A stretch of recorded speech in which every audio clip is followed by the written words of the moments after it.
Hi everyone, Stjepan here. Today I'm going to show you my round 4 game from Hvar. And today round 4 was played. I actually had the family issues I was talking about a few videos ago, so I wasn't really feeling that well about chess or anything.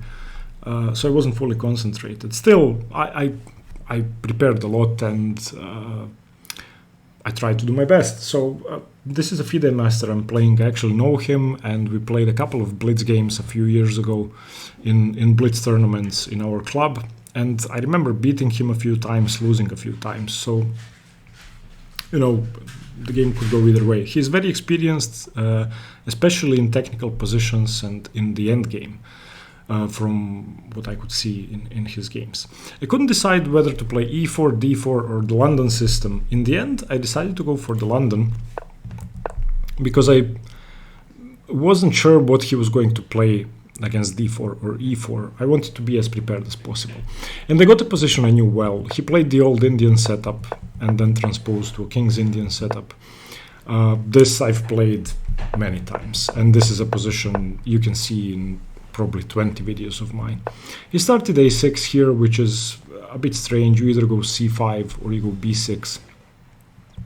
But a6 is okay. Usually it's played after b6, a4. So a4 here, b6, so now we transpose.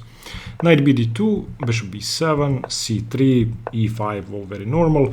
Now here, there are a couple of ways to play. You can play b4, you can play d5, you can play queen b3, you can play knight c4. You can even go bishop c4 and try to put pressure on f7. I know this position, I've had it on the board. I ended up going for queen b3. The idea is somehow to try and put pressure on b6 if black isn't careful, and maybe on f7, and the queen is well placed. Sometimes you can play knight g5 and the battery with bishop c4. And e4 is never really a good move here, which I guess my opponent didn't know. He played pawn to e4, and now white is strategically much better already. The engine says white is slightly better, but the position is much easier to play for white. I played knight e1. He has a bad bishop on b7, so he played a5. And the thing is, he cannot really play bishop a6 because he is giving away his light squares. So even though the bishop is pretty bad and has no good places to go to in the foreseeable future, trading it off is much worse than leaving it on the board. I played knight c2, and I was hoping he plays bishop a6, which he did. And after he plays bishop a6, I take, he takes, and I go knight a3. And now, not only do I have the b5 square, c6 can never really be played because of d6, but I also have ideas of d5 and transferring my knight from b5 to d4 to c6. So I played knight b5, he played knight f8, I played queen c4, which is a tempo move. Of course, he could play rook c8, but then I would just play queen to c6, blockading, or d5 immediately. He played rook e7, and here I had a long think. I ended up playing d5, which I thought was the critical move, and it should give white a more than +1 advantage. The idea being that after I gain the c6 square, black is not going to be able to gain either c5 or e5, because e5 is covered by the bishop, and c5 can be covered by b4, and more importantly, if he ever tries to put any knight on d7, I can just take here.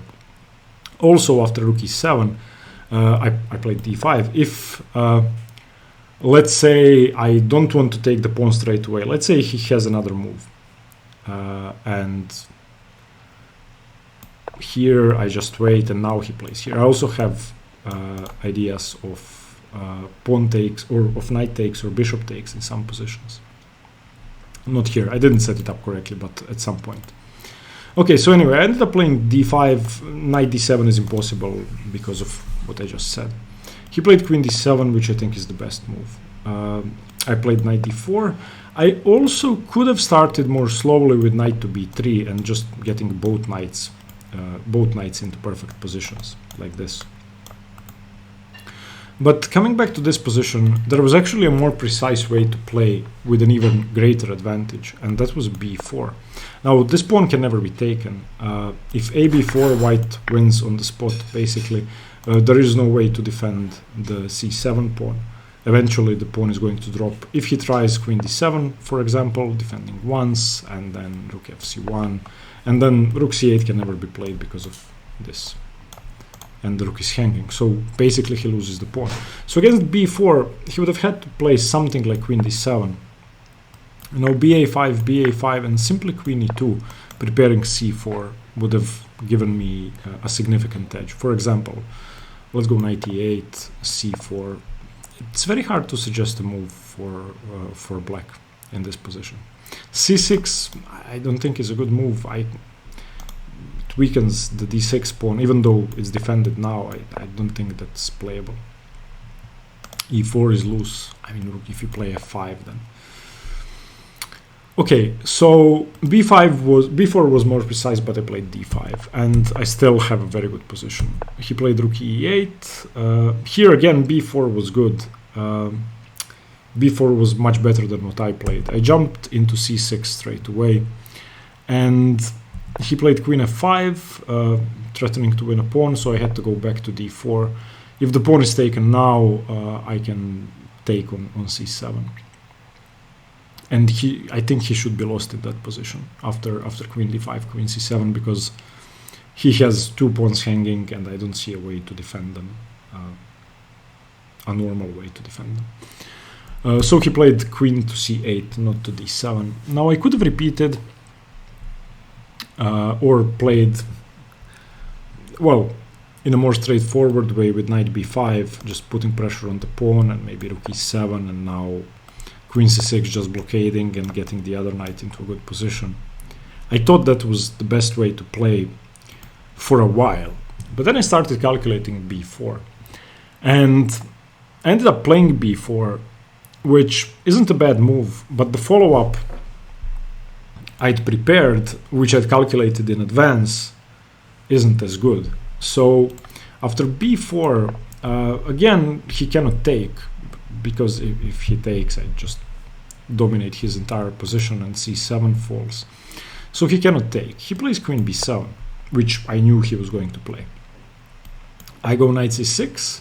He plays knight to d7, which is fine. For the moment, I'm controlling both squares. And now I should have played ba5. And after ba5, something like queen a2, again preparing, maybe preparing c4, but also planning to go rook b1, rook b2, rook fb1, and rook b7, where it's not really possible to control the b5, the b file for black. And also after rook b1, I could go rook b5 straight away, just putting pressure on the a5 pawn. So this was much better. Instead, I played rook f to d1. I wanted to defend my pawn in advance, and then I wanted to take, which is stupid, because now, and I actually anticipated this, he can take on b4, and after I play cb4, he has knight h5, and knight h5, according to the engine, is a blunder. I thought it was the best move. Let me turn on the engine here. It says taking and playing b5 should be equal. I thought this, I couldn't see this working, to be honest. I thought, yeah, I actually take here. I thought this was better for white. Obviously it isn't, it's completely equal. I thought it was better because of the weakness on c7. But I thought knight h5 was the critical move, and he played it. And now I have a couple of options. I ended up playing rook a2. My rook is not hanging because my queen defends after b5 takes. It's not, if I play rook a3, my rook is hanging to b5, but after rook a2 it's not. The other option, and I should just say that rook a2 allows black to equalize. The other option was knight to d4, and this is a great move. Now basically the c file has been opened, and I have the same position we had before, and my knight is not blocking in my queen, so I'm ready to go something like this and just take the pawn on c7. So he has to go back, and now I go queen c6. And after queen c6, I think he's forced to take. If he doesn't take, I can simply go knight b5, knight b3, and rook c1 eventually. So once he takes. goes knight e5, I can take it. He takes with the rook, and now maybe knight c4. And I think this is a great position for white. The reason I played rook a2, and I should mention again that for me this was an extremely complicated position. The reason I played this is I thought the c7 weakness is going to be similar to what happens after a successful minority attack, and it's already blockaded by my knight. So I thought that had to be good. Excuse me. And also, he probably has no better option than to play b5. So after b5, I take. He takes my rook, I take back, queen takes. I thought this was a great position. I thought this was an overwhelming position for me. In reality, it's a small edge for white. White should be better, but nothing major. The reason is my pawn on d5 is hanging, so I should continue knight c4.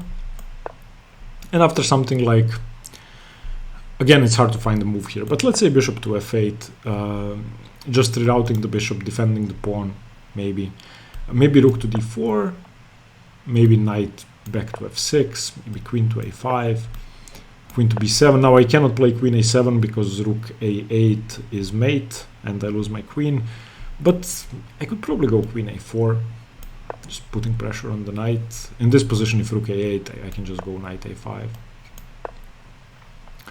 And this should be a good position for me.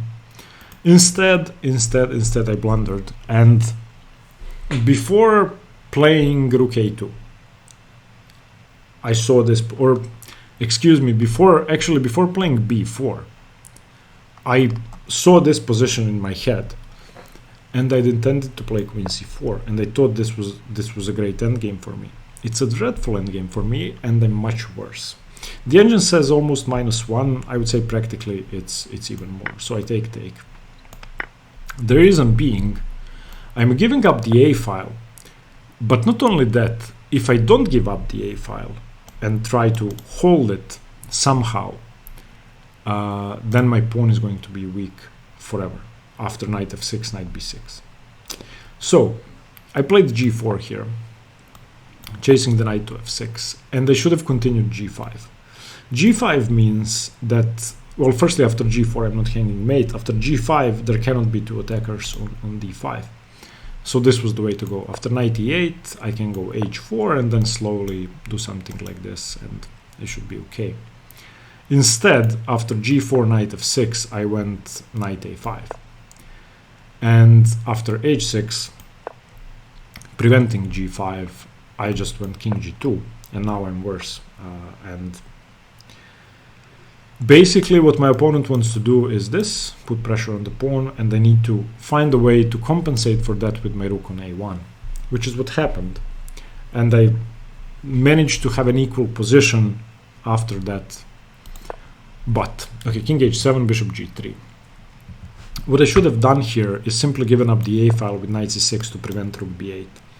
And after something like rook a4, then bishop g3 and slowly improve. I mean, it's not that easy for him to win this pawn. But I went bishop g3, which allows rook b8. And my calculation was as follows. Knight c6, rook b5, rook a1. He cannot take the pawn.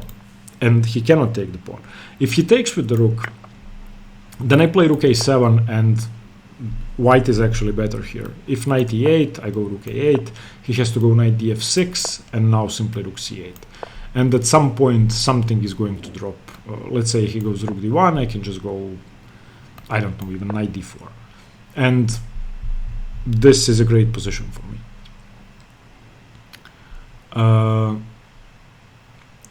After rook b5, if he takes with the knight, after rook a1, if he takes with the knight, then I go rook a5, and this is dead even, I think. Let's say knight c5, f3, takes. There is absolutely no way for him to make progress. I mean, this I'm definitely holding.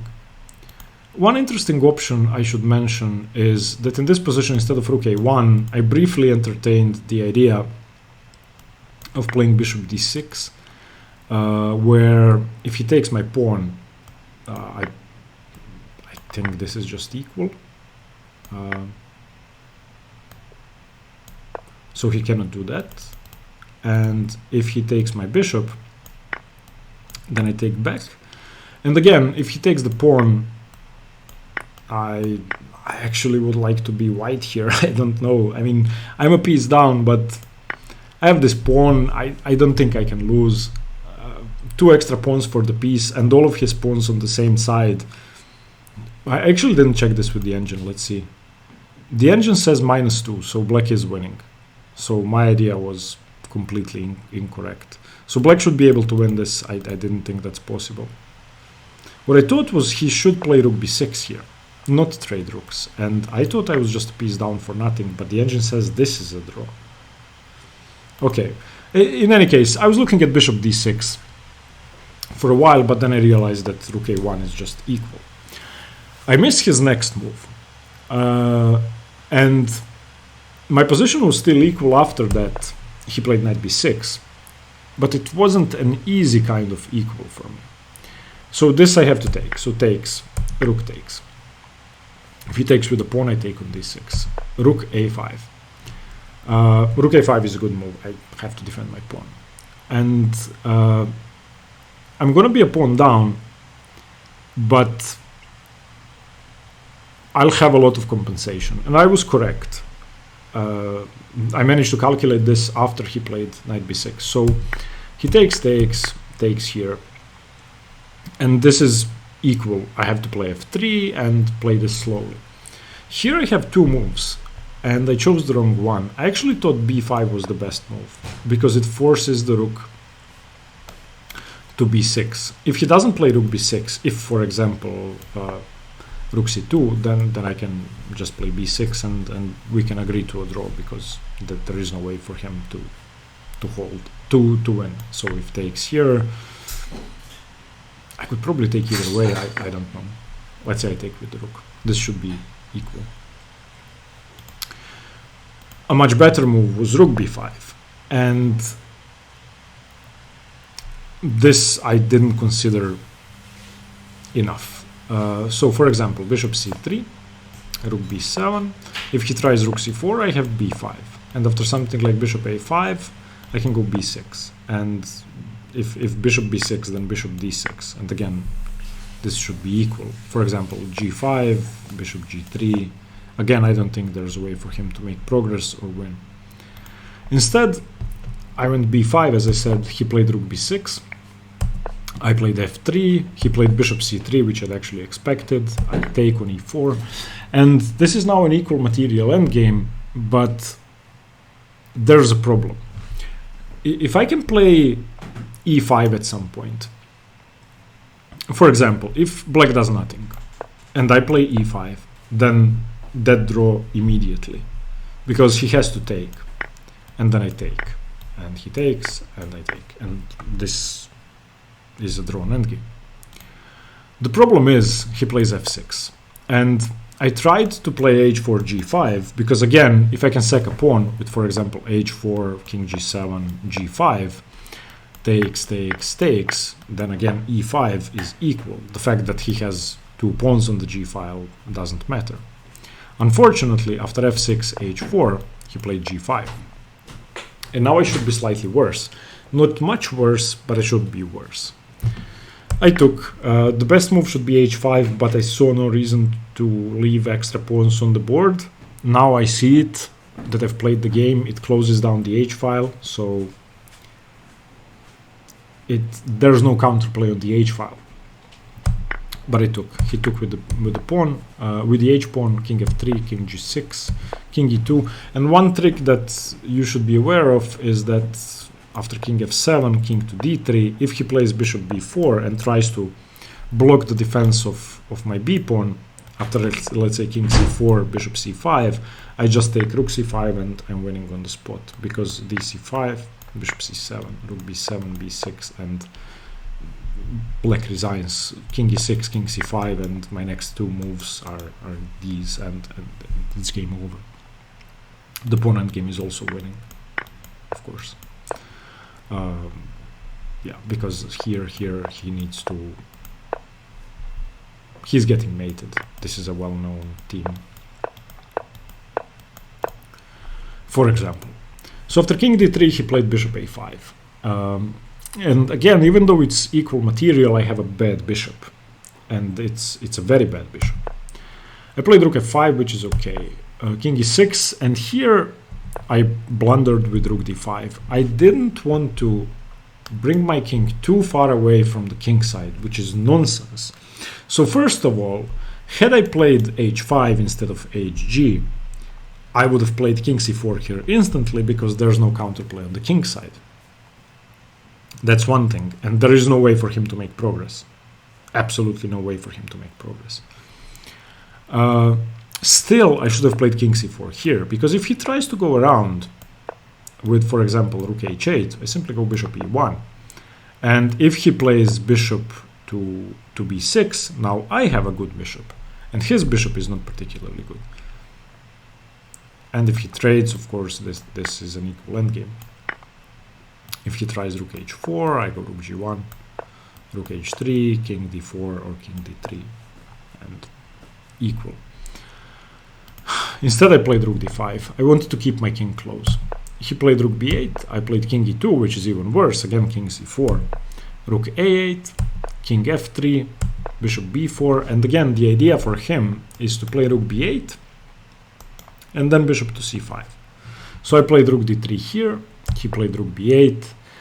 And yeah, now I'm just dead lost. I should have kept my king on c4 and my rook covering the fifth rank. After rook d5 here, bishop c5, I can resign. And there's nothing for me here. It's a dead lost endgame in which I cannot trade the bishops, I cannot trade rooks, it's not possible to trade pawns, and he can improve, and this is how he improved. I don't want to talk about this because I knew I was completely lost and I was just trying to swindle him because we were both left with, I think, a minute on the clock, so this was huge time trouble. Here I had one last trick if he allows it. For example, if he plays c4, I wanted to play rook f5, but I don't think it works. Let's see. Yeah, it doesn't work. If he takes, it should be equal, but he doesn't have to take. He can just wait. He can play king c2. I'm not threatening to take the rook because the rook is defended, so that doesn't work. But after rook f7, he played rook e4. Rook d7, we repeated. And eventually, he did manage to crash through. Of course,